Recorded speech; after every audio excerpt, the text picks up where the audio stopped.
been 19 months since we did our last Ironman branded race, and today was a reason why you remember Ironman is a special experience, because they do turn it on when it's time for race weekend, and we felt like all-stars.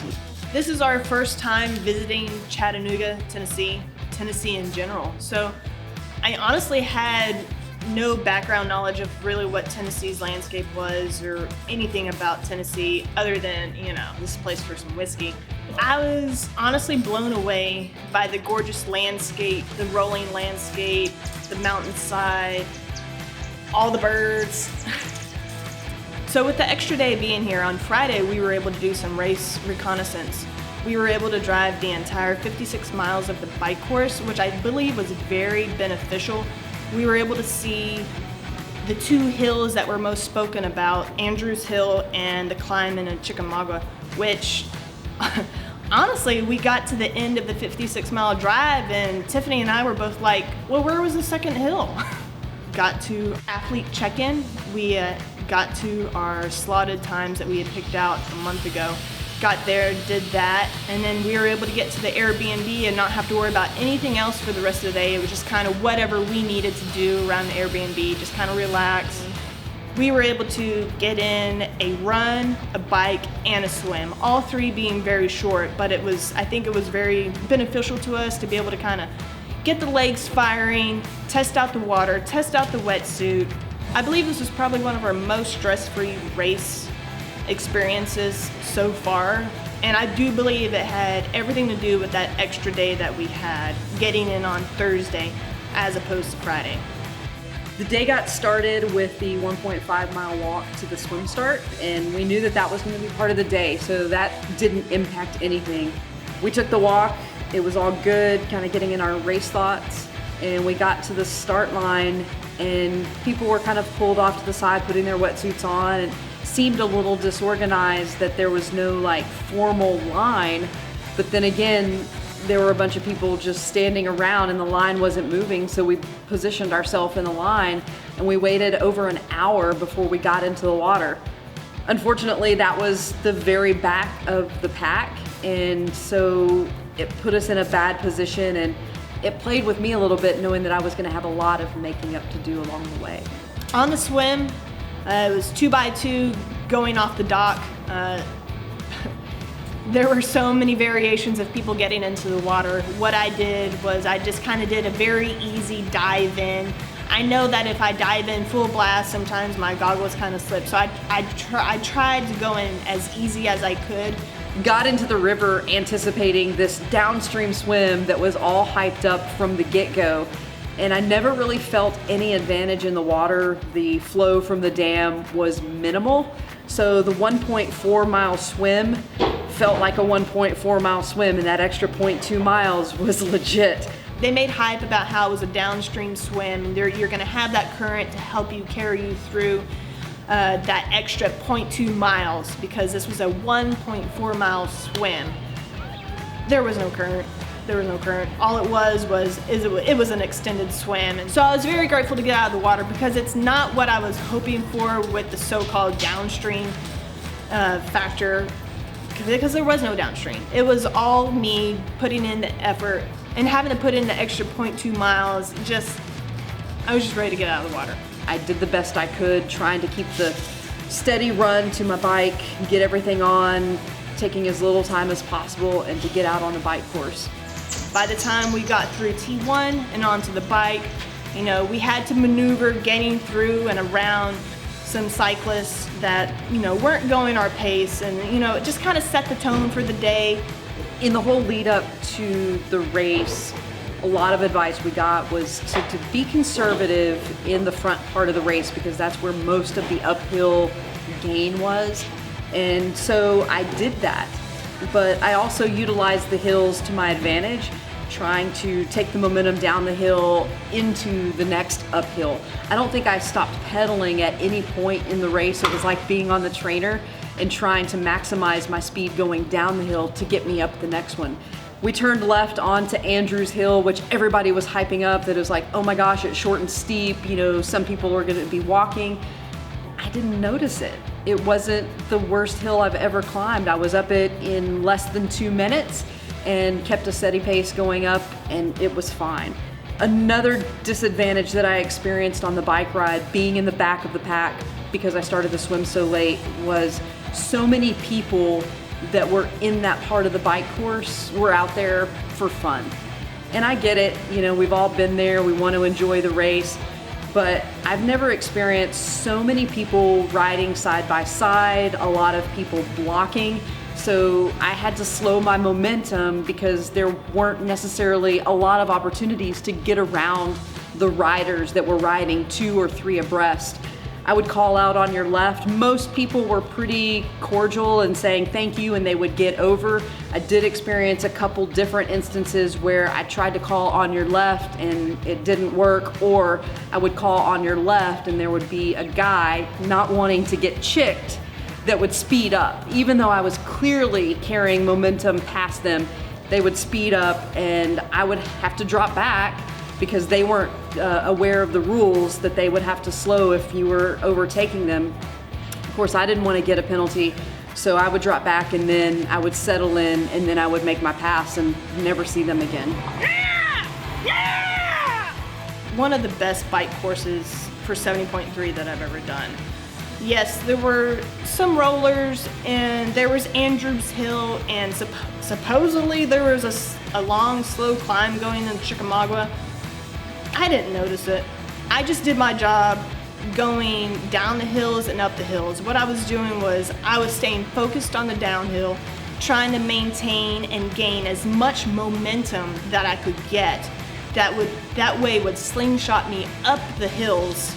And I can't tell you how many people I passed going up the hill because so many people just coasted down the downhills, where I was steadily driving my legs. I was maintaining my race cadence, and so that allowed me to just carry that momentum up the hill without having to put forth any additional effort that I didn't want to put out.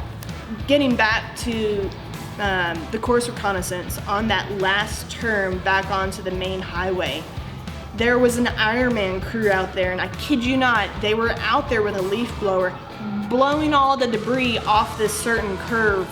And you know what, when I got to that curve on race day, I was very appreciative because it was a nice sharp 90-degree curve, and you know, it would have been very simple if any cyclist were to catch, you know, maybe a little rock or something, you know, that may have been the end of their day. So thank you, Ironman, for the attention to detail that you put forth, you know, prior to race day and during race day. You know, it really does play a big factor to every athlete's day.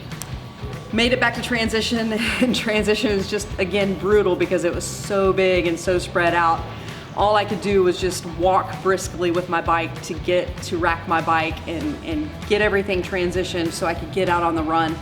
I've built this confidence for running over the last several months, and I still say I'm not a runner, but I always look forward to the time that I get onto the run of a 70.3 because I know that I'm that much closer to the finish, but I also know that my run game has upped quite a bit. So I made the transition, got out onto the run course, knew it was gonna be hot, again, starting an hour later than I anticipated. And I tried to be slightly conservative, keep my heart rate a little bit lower than I have the last 2 races when the temperatures have been cooler, but also keeping a pace that I could maintain and then push toward the end with whatever I had left in the tank. I was able to transition from bike to run very easily, got onto the run course. There was a lot of walking on the run course, and I'm sure it's just because of the fact that A, they didn't fuel themselves, or B, they were overheating. So I think, you know, my game plan on the run course played very well for me. I would always recommend when ice is available, grab it, you know, either dump it in your hat, chest, hold it in your hands. That cooling factor is gonna cool your entire body and keep you from overheating. I would say it was a little similar maybe to running the Boulder 70.3 course. I feel really great running that first half.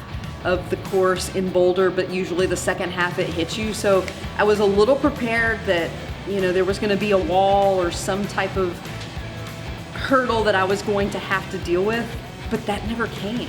And I just kind of kept a steady pace and kept pushing toward that finish line, and that's all I wanted.